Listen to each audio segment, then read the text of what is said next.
Welcome back to another episode of the Eager to Please podcast. We're mixing things up here this week with a bonus guest, and I can't believe that I get to call this person a mentor. Sometimes I have to pinch myself that I even get to sit in the same writing room with him. He is the walking definition of a teacher and a true friend in every sense of the word. Not to mention the softest shoulder to cry on when I needed to vent, even if he's sitting 2,000 miles away. Joining us for this episode with over 40 years in the music business is Grammy-nominated songwriter with 7 number 1 hits and a traveling educator for Operation Respect, my dear friend, Steve Seskin. Steve, thank you so much for joining us today. I'm very grateful that you're here. I am so pleased to be here. Thanks for having me. Absolutely. So I'd like to kick this episode off by telling our listeners how we met in the first place. Well, I mean, we were brought together by songwriting initially. I mean, let's see, you came up to me at a show at a place called The Listening Room. That's right. And asked me about a recording that I had done for NSAI about melody writing and prosody. And then, as I recall, I said to you that I do some classes. And you joined a class that I was teaching online. And then I don't know exactly when or how it happened, but I think we quickly discovered that we had a lot in common, especially around issues that this whole podcast is based on. We just had a really heart-to-heart conversation one day that led to more of those. And, you know, I felt like, oh my God, I'm not the only one. And I'd never talked to anybody about it to the level and the extent that I talked to you about it. And that's really a compliment in terms of how easy it was to talk to you about it. And I think you felt the same way. Mm-hmm. So quickly we got rid of like a bunch of walls in terms of these issues of people pleasing and setting boundaries, and we were like 2 peas in a pod, like, oh my God, I've done that. Oh, I still do. And I think at first you were a little amazed that I, you know, because you had a certain vision of me from the way I carry myself within the music world and how confident I come off. And yet that wasn't the reality. And I was very willing and able to cue you in on that. You know, and know that I was safe. And I really think that's what it came down to in terms of how we became good friends, is that we both felt safe talking. For sure. And it's interesting that you say that, because a lot of what this podcast is founded on is that idea of kind of faking it till you make it and letting everyone know that on the outside, everything looks fine. But on the inside, we all have our own things that we're working through. And I don't even know what it was that made me share the podcast plan with you. Like you said, maybe it was just that sense of safety that I felt like, okay, let me bounce this idea off of Steve and see like what he would do or what his thoughts are. But you were so receptive to it, which I'm so grateful for. And in fact, I think you actually might be one of my biggest supporters. So I'm curious, through all of the topics of the podcast that we plan on covering, what was it about the theme boundaries that made you want to write this song with me? Well, you know, as we've discussed, a lot of these topics are interwoven.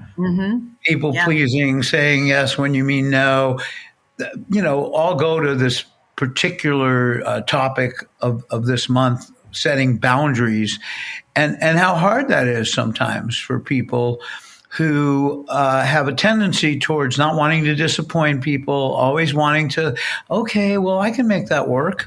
You know, like, I don't want to like upset anybody, you know, and that really resonated with me because it's always been my MO, you know, and I think for me, it was a lot of it was born in childhood, you know, so without going too deep into it right this minute, a lot of it was my dad and wanting to please him and I couldn't set any boundaries. He set all the boundaries. He was the keeper of our relationship. I didn't have a say. in it. So I was taught in a way not to have a say in my relationships with people. I would let them determine what the boundaries were going to be, and never thought I had the right, because I didn't have the right in my son-father relationship. I never thought I had the right to do that, and I always thought I was going to either piss people off or they wouldn't want anything to do with me, and it was just easier to go, okay, that's fine. Yeah. Mm-hmm. So that topic really hits home for me because I'm still working on it. Yes, it is one of those things where I think it's a lifelong thing that people work on, just like a recovering alcoholic or an addict or something. And while those aren't our descriptors, it's one of those things where people pleasing and trying to not rock the boat is definitely something that I feel like falls in that category where we take the brunt of the frustration and the stress, and it adds more to our plate. And then we just self-destruct silently because we don't know how to find an outlet that's healthy to set those boundaries. So, well, and I also think we confuse setting a boundary with the notion of being easygoing or like, oh, that's okay with me. I wouldn't want to be any other way. I think my reputation amongst my friends and people in my life is that I'm pretty easygoing and that, like, it's okay with me. But that's only when it's true. Meaning that if it's not true and you really have an objection to something or somebody's doing something to you that truly makes you angry or resentful, which is a word we've batted around a bit as well, then you owe it not just to yourself, but to them to let them know, because if you don't let them know, you're making them be like a mind reader. Right. Why would you expect them to know? And so that's easy to intellectually chime into, but emotionally, it's really hard to actually put into action. Yes, so hard. Well, because you feed yourself the story, oh, well, if I say something or I push back, then that person's going to be mad at me. Or then at least for me personally, my mind goes to the worst. And maybe that is something else I need to work on, is like, okay, don't automatically assume that they're not going to like your boundary. Give them the chance to have a conversation about it and then come back to it. So no, absolutely. And there's maybe you want to get to this later, but there's a line in our song that I love, which is be willing to lose the people who can't deal with it. Mm-hmm. That if you set a boundary that really is a true boundary that you need, and someone wants to write you off because of that boundary that you believe to be something that's essential to your well-being, then do you really need them in your life? And if there's someone that's going to still be in your life, like if it's a family member or somebody, a mate, well, then hopefully you have the wherewithal and the depth in the relationship to talk about it. But if it's somebody who's like a casual acquaintance, which we do this with people that are not that important to us, we let them determine what the boundaries are going to be, and boy, that's a great way to find out where you stand with somebody. Yeah, it is. Absolutely. So since you brought it up, we're just gonna go there because you're so good, especially in your own songwriting classes, about talking where a song was gonna go and then where it actually ended up going. So let's go back to the evolution of boundaries and start with the lyrics that we were gonna use and how we ended up coming up with the final song. Sure.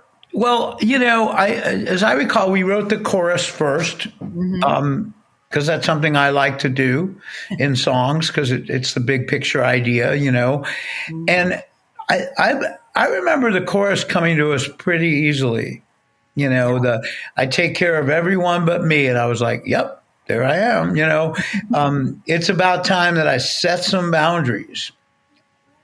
And a lot of times when I look at lyrics, I look at like, well, okay, what does that make me think of? Because when I won't, everyone in my life suffers, which I think is a really big deal. That it's not just us. Mm-hmm. It's not just the person unwilling to set boundaries that suffers from that. It's the people. It's not fair to the people in your world to not let them know what you really think. Because guess what? They just might be willing and able to act accordingly. Right. And we deny them that privilege if we don't even let them know what we're really thinking. And then I'm looking at this lyric saying yes when there's nothing left. Oh my God, how many times have you done that? Where it's okay to say, I'm sorry, I can't do that for you today. Or I wish I could. You can still be like the nice person, Mm-hmm. Yeah. But I can't because I'm maxed out.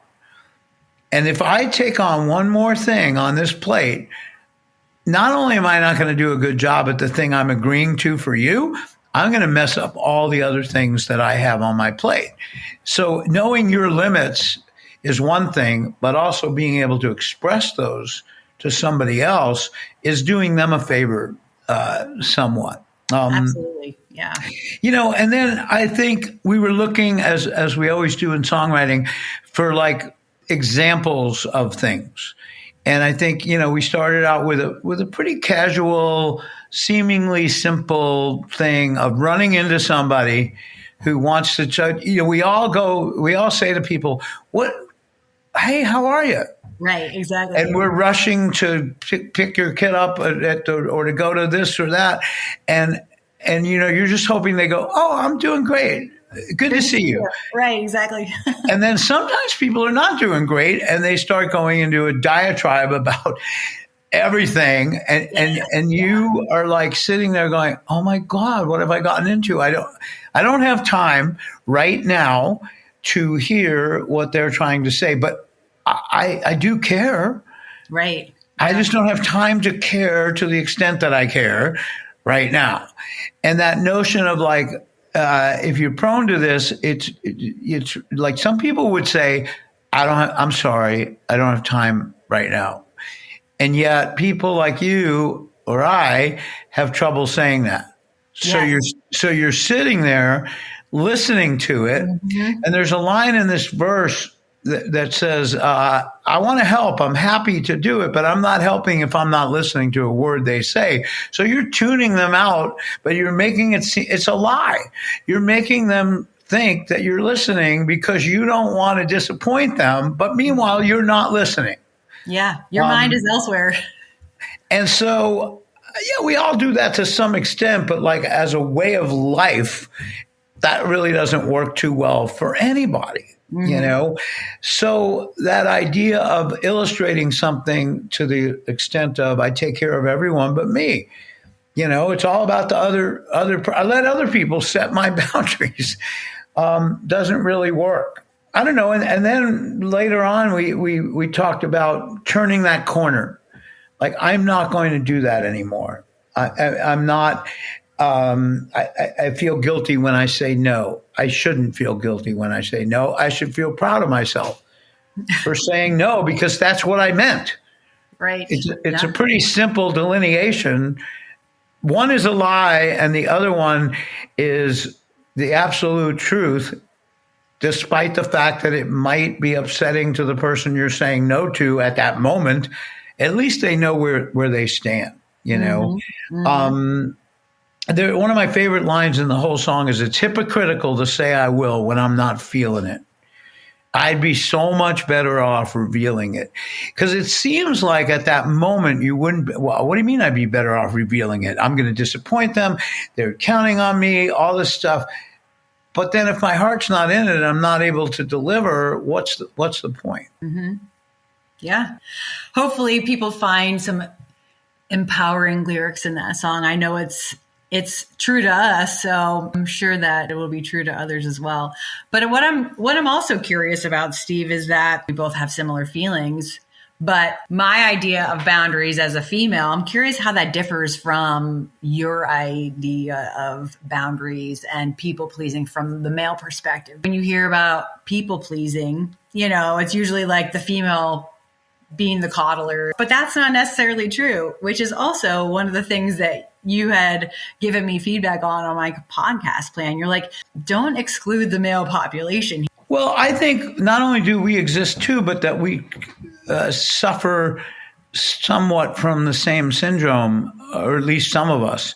Yeah. And that we, I'm a big proponent of women and them growing up with certain messages that they were given of what they can do and what they can't do, and how I don't think that that's a great idea.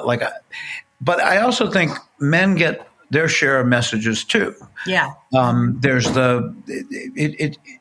it's not to be compared. It's not a judgment of which one's harder or which one's easier. It's just, men are given that whole thing of be a man, suck it up. I know you're familiar with a song I wrote called Grown Men Don't Cry, which is basically about giving men permission to show the full extent of their emotional experience, because I don't feel like most men feel like they can. Yeah. I feel like they'll be judged. They feel like they'll be judged, Sure. Yeah. It kind of like is very pervasive in our society in terms of the whole male, tough guy kind of thing. Don't show weakness. It's dangerous. It's unhealthy, It is. to do that. And so the flip side of that is women being taught not to be too in your face, or to really say how you think or what you feel about something, or you're going to be perceived as, oh God, what a bitch. She's speaking up for herself. God forbid.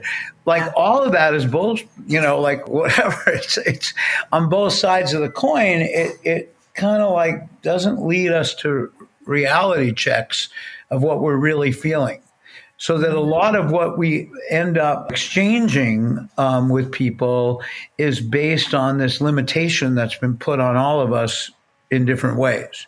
The whole thing about the difference between women and men in this regard has come up for me many, many times. Sometimes when you're the people pleaser, first of all, you, as a man, I often have to look at, well, how does that manifest itself? How does it manifest itself to be a people pleaser with, for instance, anybody in my life, or with the women in my life? You so much want to be a people pleaser that you think what you've decided is the way to please another person is totally based on what you think, not on what they want. So that you hear, and I think this happens a lot in male-female relationships, in terms of a lover. You think, well, I did this, I did that. But a lot of times, for men have a reputation sometimes for not really listening to what the woman in their life is asking for, and they feel like, well, I delivered. I gave you what, and the answer would be what you wanted, but the answer is I gave you what I wanted. At the same time, we're talking about setting boundaries for yourself. It's also being fair to the people in your life, of being able to respect their boundaries and being able to deliver in a way that makes that relationship the best it can be, which a lot of times just involves good listening, So that's something I've really had to work on. And that's a whole other topic.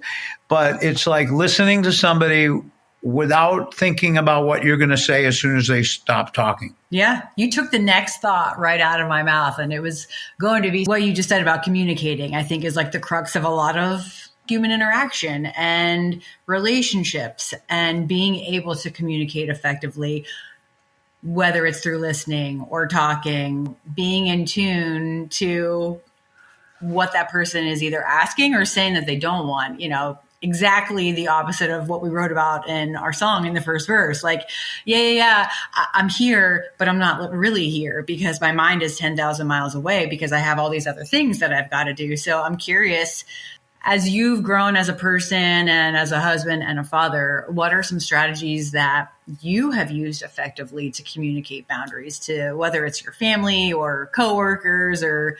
Well, okay. Well, one more comment that goes with that, but sort of comes about the male perspective thing that I think would be unique somewhat to your male listenership. And if there's not a big male listenership yet, there ought to be. That was my comment to you way early on in this, is that I know you're targeting, you're a woman, you've been through a lot of stuff. The growth that you've experienced since I've known you has been an immense amount you've done an immense amount of work.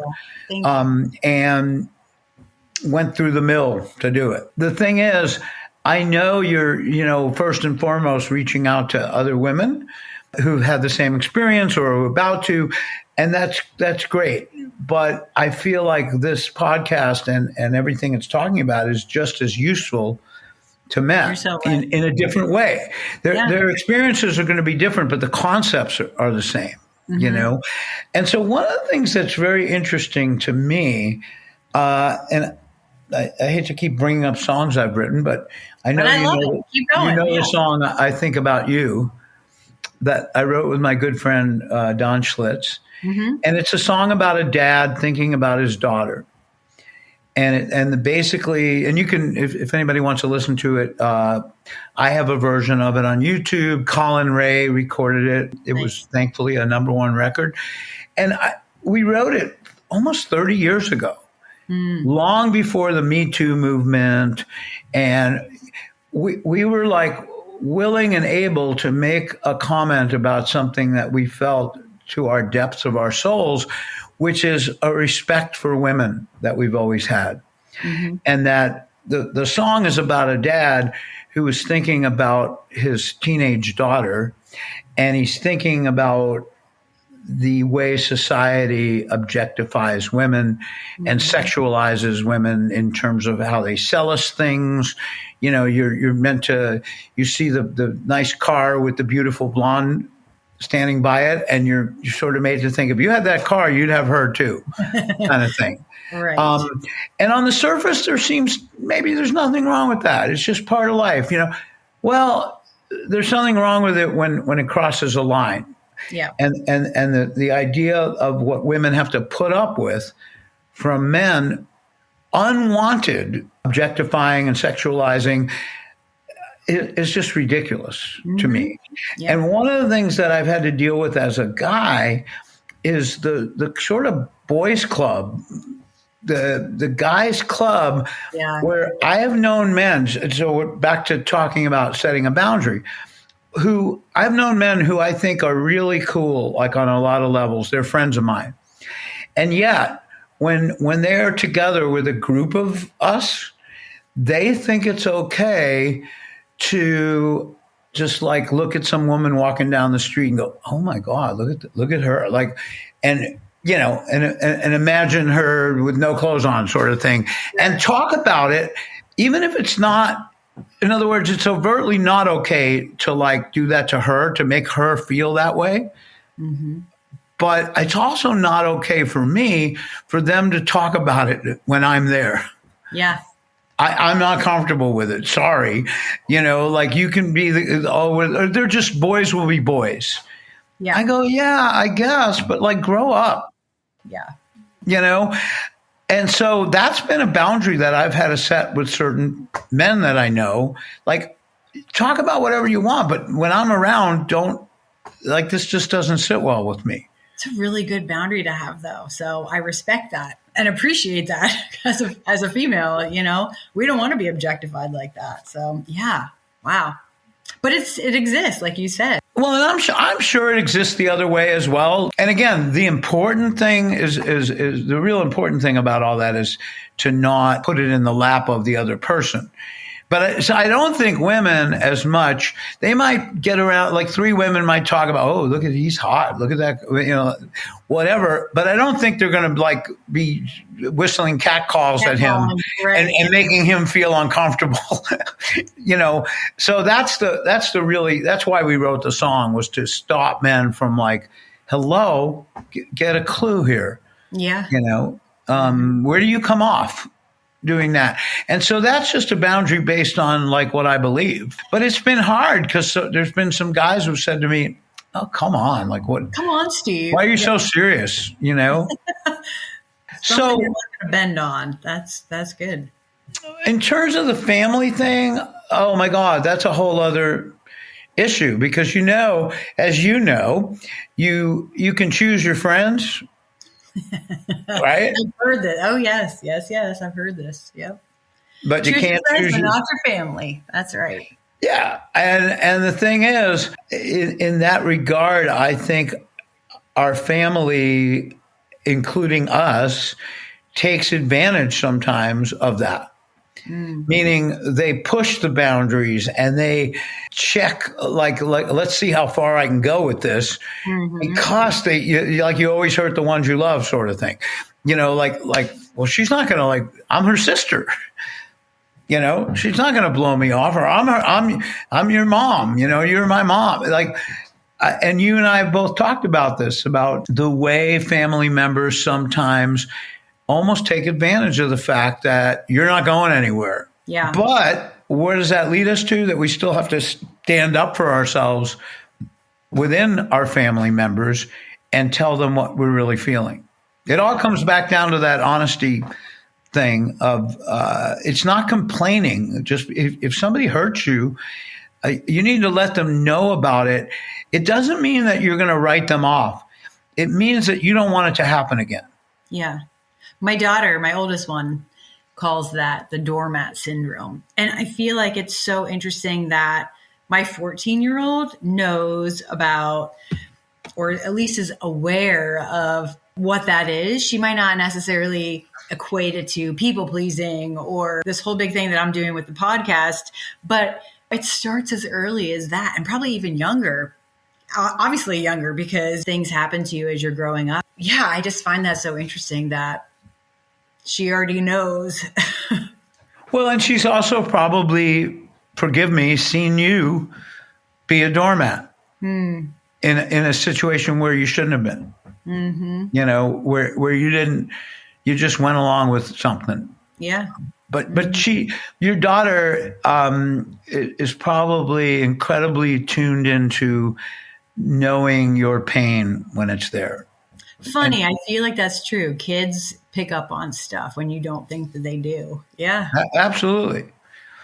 Another thing that I think in terms of the family that is a different side of the word boundaries is because of my situation with my dad, I've had a hard time with my son setting boundaries for him as a parent, being a parent. And I think there's a ton of guys, by the way, that have suffered from this because they didn't have a great relationship with either their father or mother or both. Right. But in my case, it was mainly my father.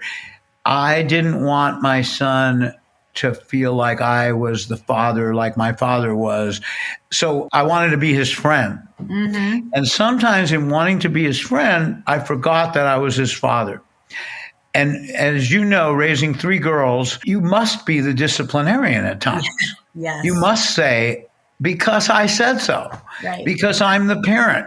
You don't have to explain every single thing of why you're saying something. We try to do that. We want our kids to know what's behind what we're determining for them, when their behavior is in question. It's part of our role is to be, a guide for them. Yeah. And I had a lot of trouble. My son is 37 now, and things are pretty good in terms of that relationship.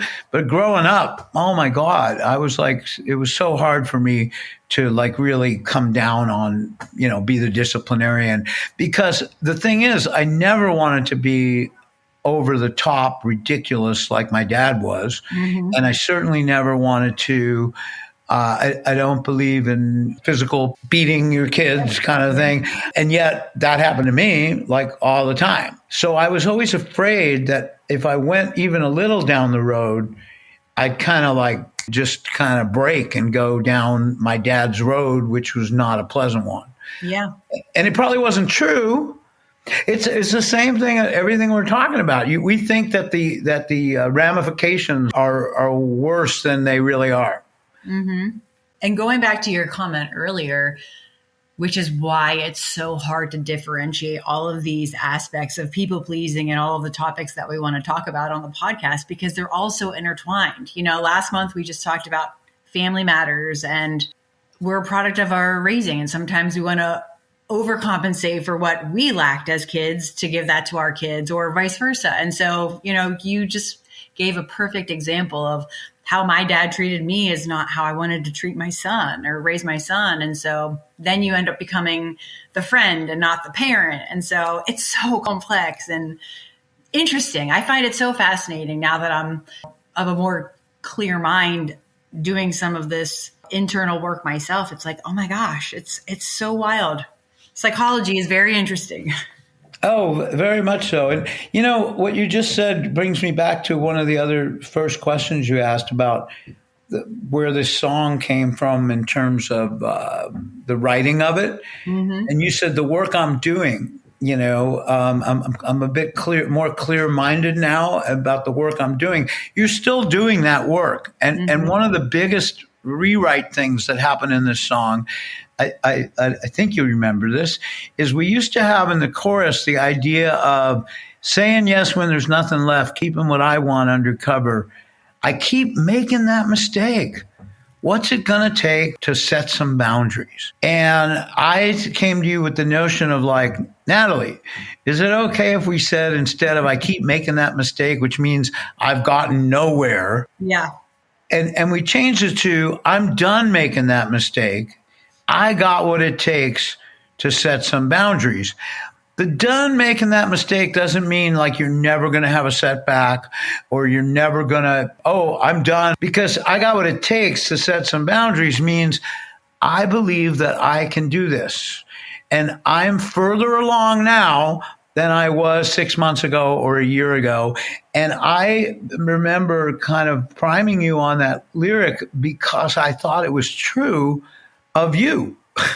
Yeah. I said, Natalie, you've made such great strides since I've met you in terms of how you deal with this. Are you all the way there? No. But to me, that's also attractive that I'm not all the way there, but I'm getting there, and I can be of help to other people who are maybe at the same place I am at, or maybe they're like really at the beginning of when I first really came to grips with this. And we're all at different places along the spectrum of setting boundaries or not, and being people pleasers or not. And we both love the idea of it being hopeful instead of stuck.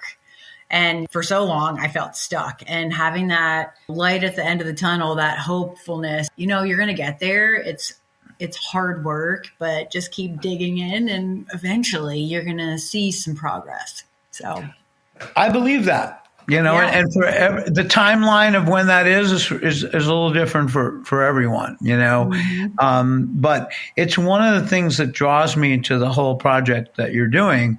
Again, initially it was because I related to it so much personally, but also, as you know, in my songwriting in general, I've always been about the listener and what can I provide, being of service to the listener with some thought that maybe they've never thought of or they need reminding of. They can take it or leave it. It's the same way with what you're offering on the podcast.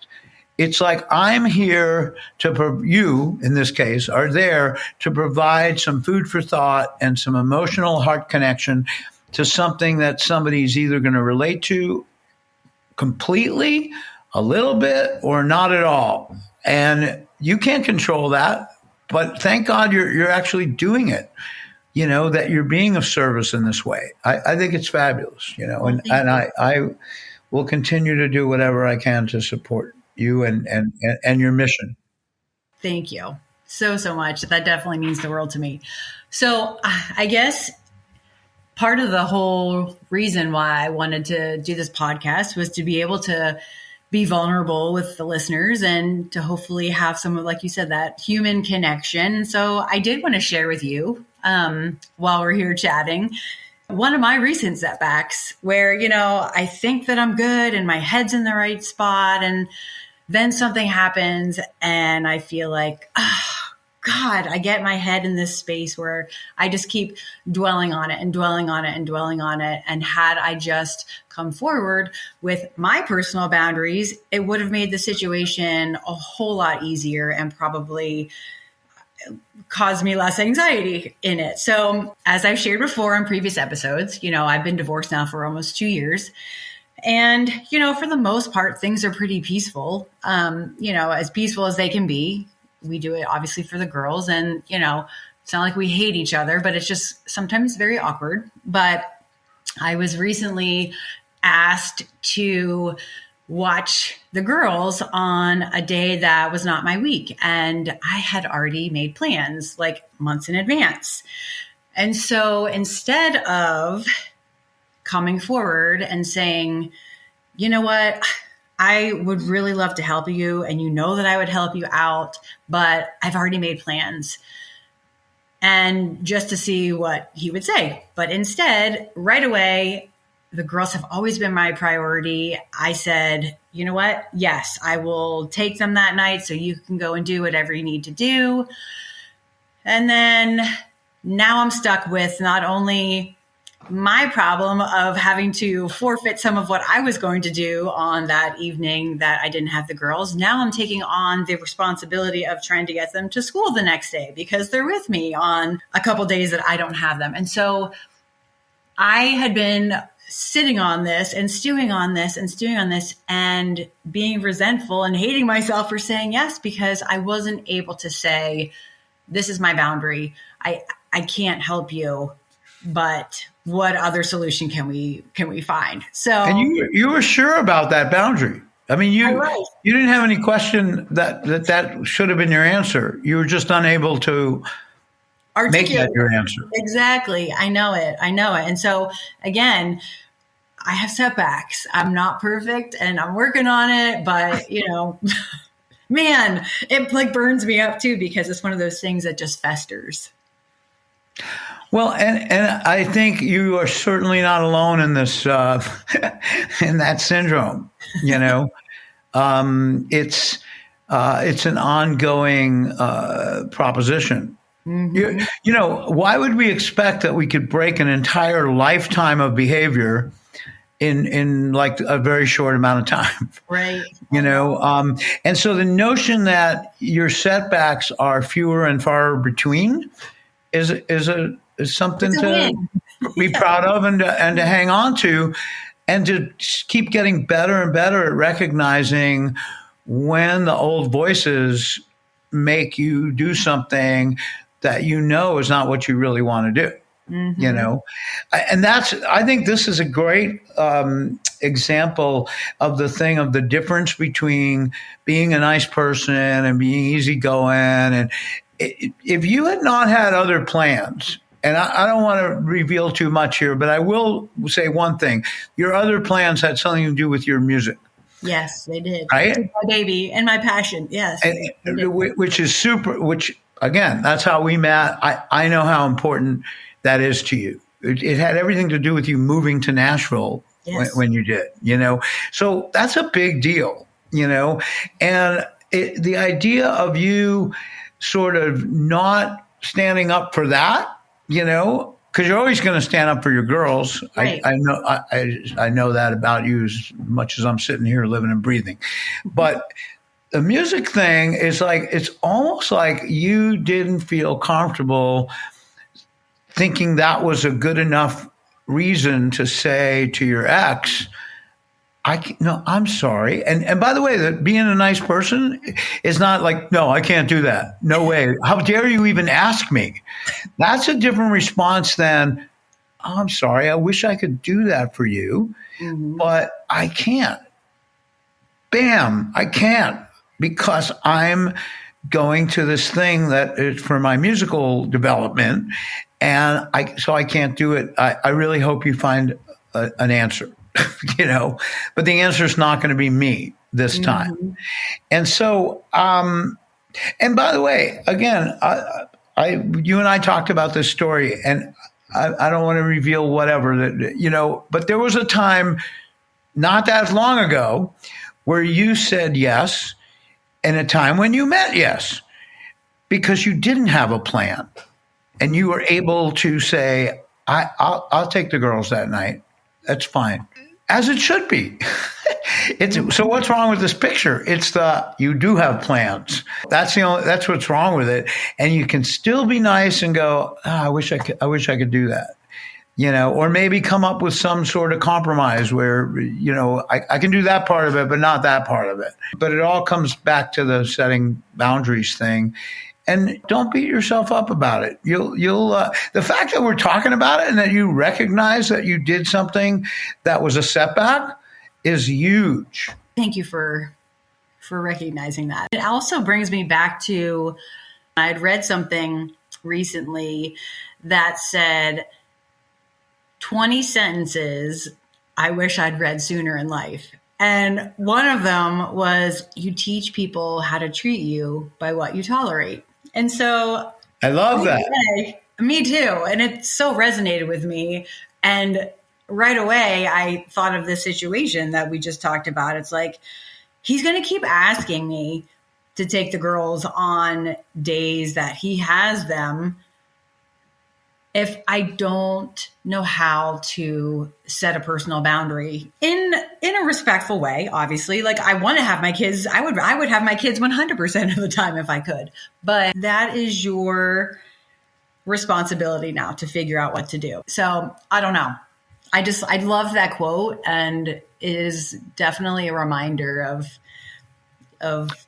I think it's a great, I love, as a songwriter, I love things that are succinct, that say a lot in a short amount of time. You teach people how to treat you by what you're willing to tolerate. It comes back to the thing of, like, it, in a way, we're not the only ones who suffer when we don't set that boundary, because the other person thinks, oh, well, there was nothing wrong with me asking this. Mm-hmm. First of all, they didn't even know you had a plan. Well, that's true. Exactly. That's absolutely true. So it's kind of like you have two choices moving forward with something like that. To me, it's either have a conversation about the future, or not have a conversation with yourself, but just literally get ready in your mind to go, the next time this happens, and I in fact have something to do that's important to me, it should be a slam dunk. Yeah. I know exactly what I'm going to say. Mm-hmm. And you can rehearse the speech. I can. Well, then this filters into another aspect of this whole notion of people pleasing. Then it's the guilt associated with, oh, but you said no, and they're your kids, and is it going to hurt them if you say no, and da da da da. Like, no, like, get out of your head and just stop putting that script in there that is probably not even true and probably won't even happen. But that's where my head goes, because, like you said, I've been doing this for forever. So it's unlearning that. I think that's another thing that we do to ourselves, where that script is based on, something that is not even reality. I mean, you have to make some assumption that your ex cares very much and loves very much the 3 children you brought into this world. And you've told me that. So that's the case. Is he exactly like you in terms of showing that, like with the hands-on? Maybe not, but they're going to be okay. Yes. It's kind of like, that's up to you again to let go. Look at it this way. I'll help you with this. Yes, thank you. I'm helping the podcaster. You have, in a way, you have to do that every single time, every week that's not your week. You're sending your 3 girls to be with their dad, and they're going to be okay. They're not going to be the same exact experience as they have with you the week they're with you.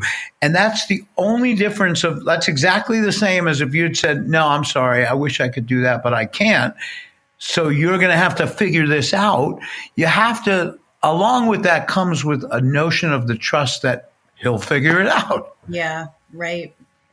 Instead of you being the one that solves stuff, because it's not just him. Anybody in your life that is in that situation, they'll just keep coming to the well. Why wouldn't they? Mm-hmm.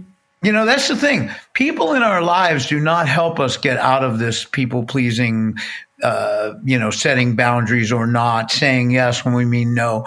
They don't really help us that much because they kind of like that. They don't know what's behind it all. So they kind of like that. Oh, I can always count on Natalie. Right. I'm going to start calling you for whatever I need,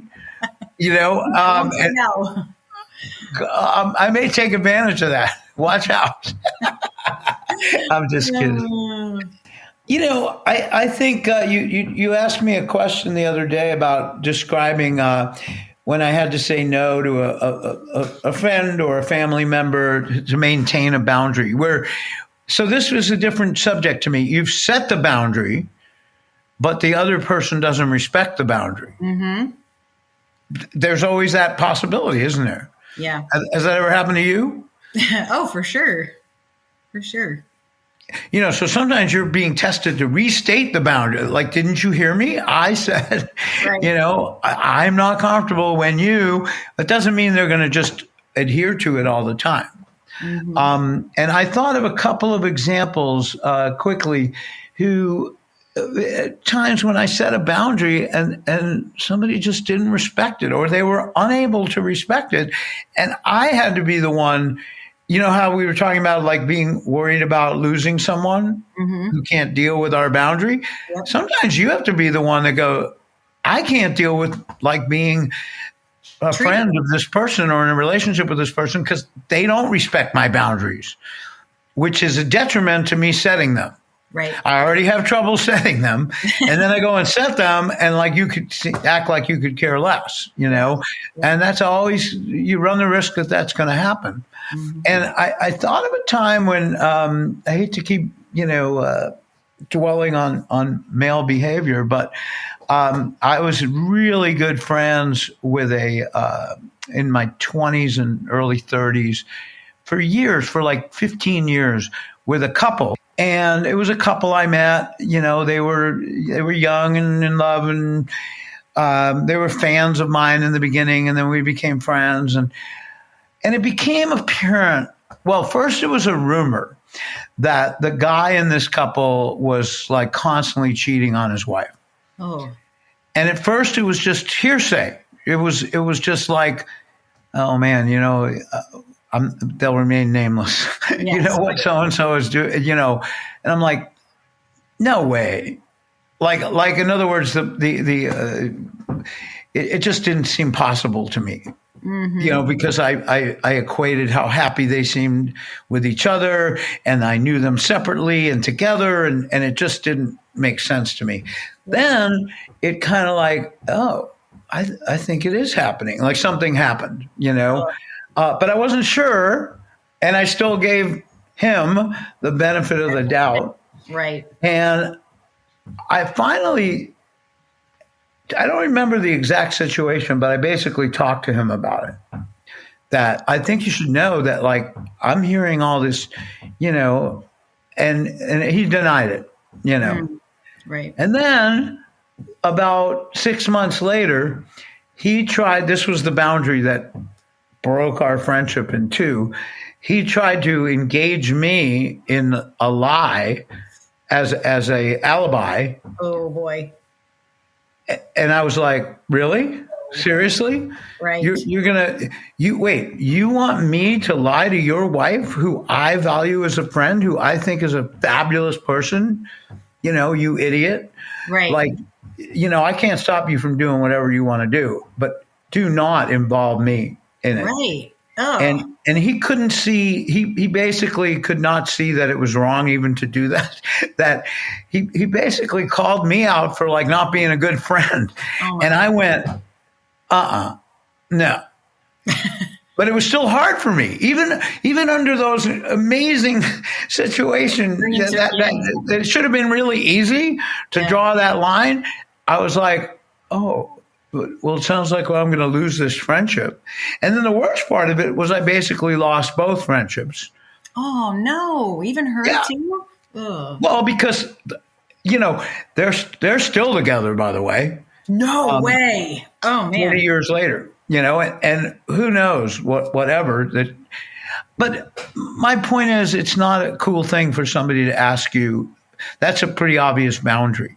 Yeah. Agreed. It's not a cool thing for somebody to ask you to participate in a lie to their mate. It doesn't, and it just really hit home that, like, oh, I had to lose this friendship, but they weren't going to change their behavior. That we have to come up with a line in the sand or whatever where we won't. No, I won't do that. Yeah, exactly. It goes against what you believe. So, yeah, definitely not. So that was something that occurred to me.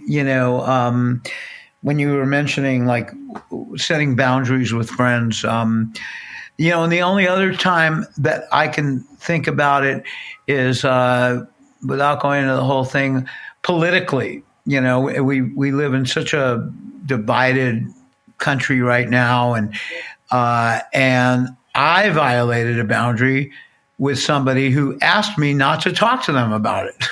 Ah. Okay. And I started talking to them about it because it was on my mind and they were around. Right. But the difference is, I'm not touting my own, tooting my horn here or whatever. I immediately said, whoa, I'm sorry. You did ask me not to talk to you about that because it upsets you, and I'm really sorry that I did. So I think sometimes we're going to be the one that can't keep to a boundary that someone else set for us, and then our job is just to go, whoops, here we go, a setback of a different kind. Yeah, exactly. I said I would, and I didn't. And it's so easy in a way to apologize. I don't ever remember my dad apologizing to me about anything ever. Mm-hmm. So I've worked really hard at being the person who can admit when you're wrong. And it doesn't mean it's also hard to do as well. Yeah. It doesn't mean I'm perfect at it or that I never screw up. But progress is something to be applauded. Yes. It's on the way to something. And you're a lot further along in any of these issues if you're actually aware and you're making some moves towards where you want to be. That's like a big step. And anybody out there listening, if you're feeling that way, where you can really truly look back at where you were a year ago or 2 years ago or 5 years ago and where you are now, and you've made some progress, give yourself a little pat on the back. It's not all or nothing. Yeah, definitely worth celebrating the small milestones for sure. Steve, I have enjoyed talking about boundaries, getting your insight on the male perspective of boundaries and people pleasing. And I ask all of our guests this question: if there's anything else you'd like to share with our listeners, and also where they can find you if they want to check out your music and follow you. Well, let's see. In terms of checking what I do out, steveseskin.com, STEVESESKIN.com there's more about me there than you'd ever want to know. I'll make sure we link those. You can check it all out. And I have a YouTube page and a Spotify page, all those things. As you know, I consider myself a performer for sure, but I'm more of rather than a singer-songwriter, I call myself a songwriter-singer. So at this point in life, I play and I do shows sometimes, but mainly I love writing songs and I love lending my talents to up-and-coming young artists, to people like you doing something I think is really a fabulous service to people. Whenever I can help, that's what I want to do, In terms of like, what do I want to say? I mean, I've already said it. I just think if you're somebody out there who is dealing with these issues, which I sort of believe every single person on some level deals with these issues, you know? Agreed. So it's sort of like, I don't know anybody who's ever said, no, I never, fail at setting boundary. No, I always say no when I mean no. Whatever place you're at on the spectrum, on the curve of this, I feel like, I don't know. Now I'm gonna toot your horn. I feel like Natalie brings to the table that you bring to the table a real life experience that led you to do this podcast. You didn't just wake up one day and go, I think it would be kind of cool to do a podcast about. You were living and breathing both through the joy of conquering some of it, but also the pain of not. And you're still in it. And I think the other thing is that the way this podcast is set up, if this is your first time, as a songwriter, I really believe in the power of song to get a point across in 3 or so minutes. Amen and to so that. every one of these episodes has a song associated with it. And also the inclusion of a learned guest, if you will, somebody who's super knowledgeable about the topic at hand.